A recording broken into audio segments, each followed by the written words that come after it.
Hey everybody, so welcome back to Jim Bob in the Weeds. So today what I'd like to talk about is this idea that gardening is very expensive and that it's going to cost you more to grow your own vegetables than it is to go buy them in the store.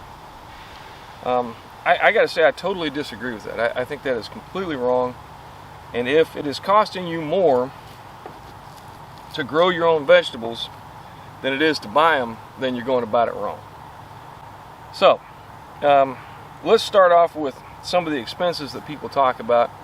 I mean, like, what do you really need? What is the necessity for a garden? All right.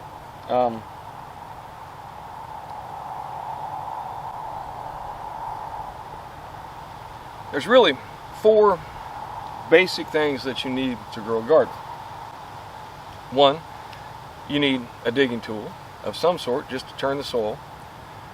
Two, you need some place to dig. Three, you need some seeds to plant. And four, you need some way to improve the soil. Alright, so garden tools. What tools do you really need? Alright, if you're asking me, I would tell you, as you're starting out, go out and get yourself a shovel and some clippers, something to snip plants. So it could be an old pair of scissors or a pair of cutters that can cost you, I don't know, anywhere from $5 to $50, I would assume. I know that you can get them all the time for $10. All right, a shovel probably costs you about $25. So for $35, you have the basic tools. All right, now there's some other tools that you can get that will make your life a lot easier, but keep in mind all of that is labor-saving devices. As long as you're willing to do the labor, you really don't need a lot of extraneous tools. Alright, so some of the places you can get these, in fact, if you want to try and save yourself some money, you can go and get these at garage sales, estate sales, a neighbor that's got an extra, sometimes you get things for Christmas. There's a lot of different ways to get tools for cheap. I really think that at any rate, basically, if you look around, you can find these tools for a very reasonable price. All right, a place to dig. Well, if you can grow grass, you can grow a garden. So any place where you have grass, that's a place where you can grow a garden. Now, I know that some people live in apartments and such where you don't have grass, where you cannot use that, any green spaces to plant your garden. Well, if that's the case, then you can look around and find different things that you can plant a garden in, like say on a patio, or if you have a small enclosed area, like any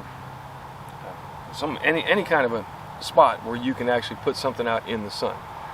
You can use buckets. I mean, you can buy buckets from Walmart for, I think it's like less than $5 for a bucket.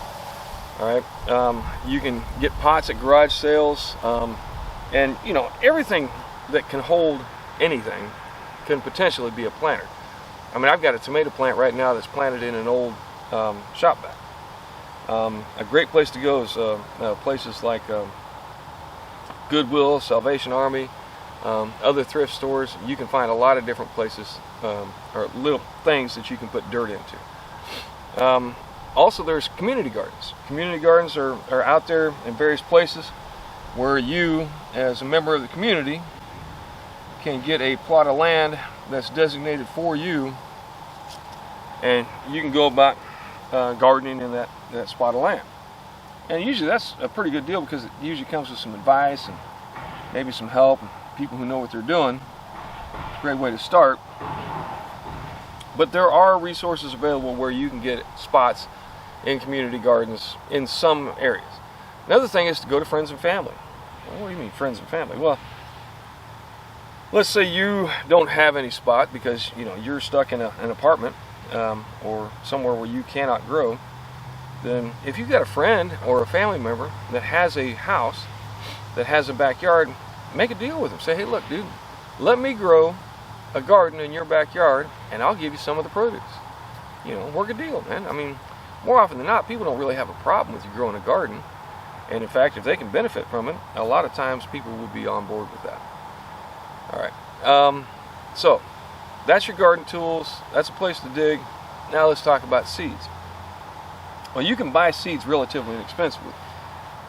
If you go online, you can find seeds all day long for anywhere from $3.50 to $5 a packet. Maybe more if you have to pay for shipping. But you can also go to places like Dollar Tree. In the spring, Dollar Tree always has, well, at least they always have in the past, has a small seed display of small package of seeds for $1. Now they tend to be less seeds in a packet than you would get at a big box store, but that is one alternative. And in fact, I believe you can use EBT or ABT, as the case may be, for seeds in a lot of different places. Walmart has them. You can get them anywhere from $2.50 to $3.50. Lowe's, Home Depot, a lot of places sell seeds. As a matter of fact, I just noticed, I was at Lowe's yesterday. I was fixing my daughter's toilet, and I noticed that they have a new seed display out, which is cool. I'm really surprised. Normally it doesn't happen until after the Christmas season's over. But now they have the seeds already out for this next year, and they run, like I said, $2.50 to $3.50 a package. You can sometimes find some a little cheaper, but that's one way to get them. You can also salvage seeds from your groceries. I mean, every pepper that you buy, inside of it, there's a ton of seeds. Those seeds can all be used to grow vegetables. Most fruit has seeds in it. All those seeds can be used to grow fruit trees. Now, it may not be the most successful fruit tree, and it might take you longer than if you went out and bought one, but it is a way that you can propagate plants. I have something like, I think I want to say 15 or 20 papaya trees. Now, they're all grown this past year. I planted them in my greenhouse last year about this time from a papaya that we bought. And I've got like 15 or 20 trees. I think the biggest is probably about 5 foot tall. The smaller ones are like, maybe 1.5 feet, 2 foot tall, depending on the spot where they're at and how much water they've got. So you can go to the grocery store and get seeds from the things that you buy. If you want to plant beans, you can buy dried beans. Dried beans are seeds. They're just beans that have been harvested and put in a bag for you. You can use those as seeds. I mean, a lot of different things are actually seeds, but we consider them food. All right, and then again, like if you buy a cucumber, sometimes you can get the cucumber seeds to grow. Though oftentimes they pick the cucumbers before they're ripe. Tomato seeds, I will tell you, I have composted like a tomato that went bad in the fridge. Composted it, and then the next year all of a sudden I got all these random tomato seeds. You won't necessarily get the type of tomato that you bought, because they're typically hybrids, and that's a whole nother discussion. But you can get tomato plants growing from the seeds that you find in the tomatoes you buy at the store. All right. You can also do cuttings. Like a lot of times, like on a pepper plant, I'm not sure how well it will work, but on a tomato plant, for example, if I take a cutting of a tomato plant, stick it in the dirt and keep it moist, it'll grow. I mean, almost always. It's a very easy way to propagate tomatoes. And you might be able to get a cutting of a tomato plant from a friend, or you buy one tomato plant and take cuttings from that plant as it starts to get bigger, put them all over the place, and now you've taken one plant and turn it into 5 or 10, depending on how you go about it. A lot of different ways you can do cuttings. I mean, mulberry trees, very easy to propagate from cuttings. Almost any berry bush. I've even taken and gotten cuttings from my one grapevine so I can grow more grapevines. I grow a ton of cuttings. All right, so that's, a great way to get it. Plant swaps. There's something called plant swaps. If you go onto some of the websites or some of the gardening Facebook groups and so on, you'll often find that there's a lot of swaps that are going on in your neighborhood or in your area, where you can go and just, pick up some seeds. Maybe you've got a couple of plants that you have grown that you can swap out for some seeds or some other plant starts or plants. And then the other thing is to grow your own. Like I said, this pepper right here, I grew, and from this pepper, there's hundreds of seeds in here. All right, so that's one pepper could potentially provide me with hundreds of plants. Same thing with tomatoes. I can take the seeds from these tomatoes and grow tomatoes. The only thing with tomatoes, and a lot of hybrid crops is you won't always get the same variety from the seeds that you plant, but you're still going to get tomatoes. All right, and you know, as things go on and you save yourself a little bit of money, maybe you can save some of that money for the next year so that you can go out and actually buy hybrid plants. All right, and then, you know, I mean, you can get plants for, you know, anywhere from $3.50 all the way up to, say, you know, $10. But if you go out and you buy a pepper plant, for example, all right, well, actually, I think this tray of pepper plants was about $10 or so. All right, got 5 or 6 plants, so a couple of bucks a piece, and from that I got peppers all summer and all the way into the fall, and now into the winter. I'm still getting peppers from my pepper plants. So, I mean, you know, one plant, you know, $3, and it's provided me at least 15-20 bucks worth of groceries. All right, and then, you know, you can do a lot of different things to get plants if you really give it a shot. And I mean, back in the day, I mean, people saved seeds and, you know, traded seeds, and they didn't really have a way to go out and buy seeds. I mean, you know, particularly, like I said, you go back to ancient times, you didn't buy seeds. You know, you either saved them or you traded them from somebody else. Say you had this kind of seed, they had this kind of seed, and we'll swap out. I'll give you half of mine, you give me half of yours. So a lot of different ways to get seeds for either free or very cheap. And then improving your soil. This is, I think, where the biggest chunk of money gets spent that doesn't really need to be. People go out and spend thousands and thousands of dollars on fertilizers. I mean, the fertilizer industry is a billion-dollar industry, I'm sure. I mean, huge amounts of money go into fertilizer, and it's used all over the world. And then the other thing is, oh man, no, I should have left that. Anyway, not just the fertilizer, but you also get people using insecticides to try and prevent insect damage to their plants. Well, I don't use any of that here. And you can see, you know, from where I'm sitting, there's a bunch of stuff that's growing. You know, my peppers, my tomatoes, which are finally dying out due to the winter time. I've got, you know, greens right here, mustard greens. I've got carrots right there, cilantro. I got a lot of different things growing, and you know, I've grown throughout the year. If you look at my videos, you can see a lot of different things that I've had. And I don't use any fertilizer. I don't use any pesticides. Do I get bug damage? Yeah, sure. I mean, you look at this pepper right here, something's been chewing on it, you know. But if you look at the pepper right next to it, that one's perfectly fine. Nothing wrong with it. All right. What did I use to keep it that way? Nothing. Absolutely nothing. Water. Just some water. So you don't have to use all these different chemicals. As a matter of fact, if it was me and you're asking me, I would encourage you not to.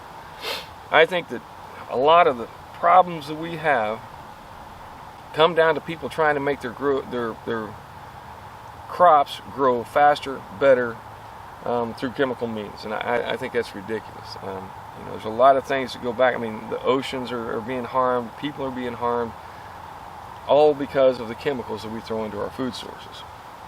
In my opinion, just my opinion.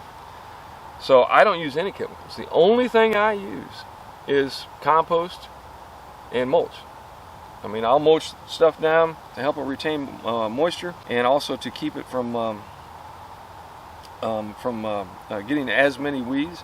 Like these carrots, once they get big enough, I'll probably mulch around these to keep them moist and to keep the heat in through the winter time, because this is the middle of December right now. But then I make my own compost. I take my yard clippings, I take leaves, I take cardboard and various other, you know, all my kitchen scraps. All that goes into my compost, and then that is the only improvement, the only additive I put into my soil. Oh, and charcoal. I've been working on burning up some branches that I've cut back, and I use the charcoal as a biochar kind of thing. So, which I'll get into in another time. But all of that is completely free to me. It doesn't cost me a dime. I don't spend any money other than the money I spent to build my compost bin. But even a compost bin, you don't need a compost bin. You can throw all of it in a pile in the middle of your yard, in the back of your yard, wherever you want to, and just keep adding to it. Get that pile up about 3 feet, turn it every once in a while, and then, you know, a month or so, maybe a couple of months in the wintertime, you'll have nice black dirt that you can add to your existing soil and make it more rich, more nutrient dense.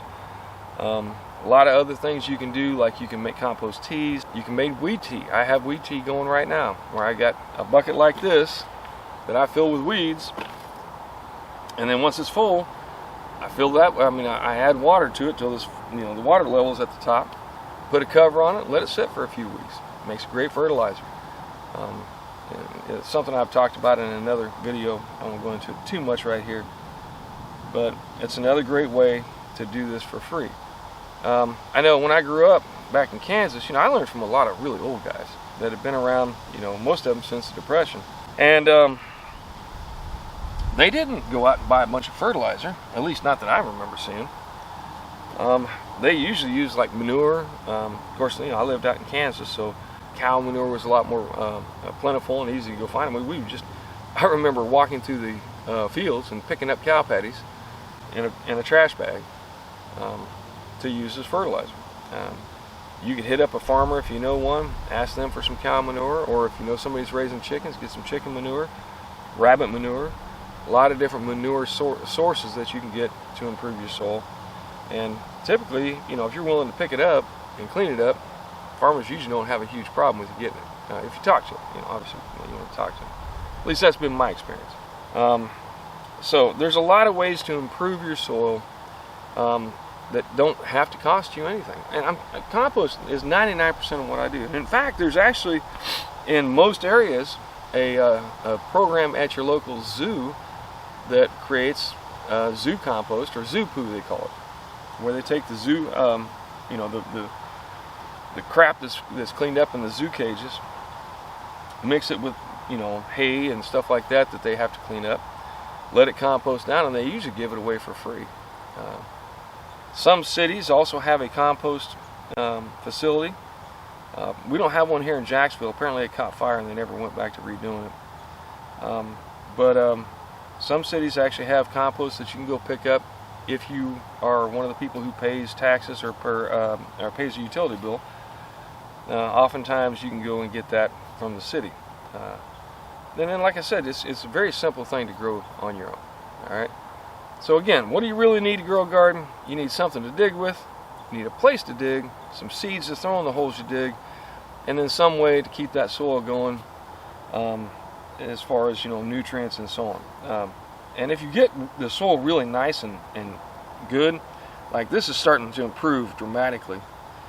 But once you get it to that point and you get that life growing in the soil, you may not even have to continue to improve it. If you do it right, at least that's the theory, you can make soil that should be fertile for, you know, years and years to come.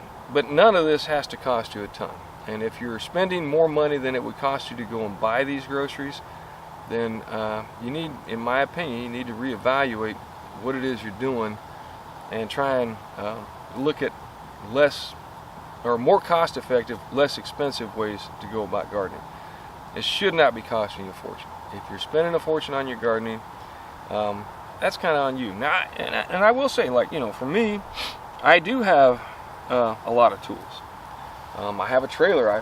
I've got to tow behind my mower so I can move large amounts of compost. I have a rototiller. I have a wood chipper. But these are labor-saving devices and not necessary for the garden. It does make life easier, and if that's something you want to do, then that's something you can do. But you know, I mean, I bought a rototiller, when I first started back in 16, I think. And then I recently had to replace it because it finally died. So it lasted me 5 years, cost me a couple $100. So, you know, let's say 200, that's what, $40 a year that it cost me to have that rototiller. A little bit of gas, it doesn't burn much gas. I think I lasted the whole season on 1 gallon, maybe 2 gallons of gas on that rototiller, because I don't use it a lot. And it is convenient to have. I mean, you can buy a wheel hoe, you can buy, I mean, there's a ton of different things that you can go out and buy to make it easier to garden. But you don't really need it, all right? If you're trying to do it low cost, there's a million different ways that you can save money in the garden and not spend a fortune trying to grow your own veggies. So, get a garden growing. Try and do it as reasonably as possible, and I think you'll find it's a very rewarding thing that will actually be a cost saver in the long run. That's why I do it. I'll be straight up. If I wasn't saving money, I probably wouldn't do it. I mean, yeah, it does help the planet. I agree with that. I think we should all try and do better with the planet. So I might do it just for that reason, but I love the fact that I can come out here and get groceries essentially for free once I get things going. All right. And you don't need raised beds. You don't need none of this. All right. All you need is a hole in the ground and some seeds to throw in it. All right. Anyway, so that's what I got to say about people thinking it's very expensive to garden. I think you're wrong, and I think if you're spending more money than you would by buying groceries, you're doing it wrong, and that's my opinion. So take it for what it's worth. All right. Thanks for stopping by. Let me know if you like the video. If you don't, give me some input. Like and subscribe. You know, if you got the time, hit that like button. It helps me out. But otherwise, do me a favor and look around your yard and find out where you can grow something, and then do it. Grow yourself a garden. I think you'll be happier in the long run. Thanks once again for stopping by.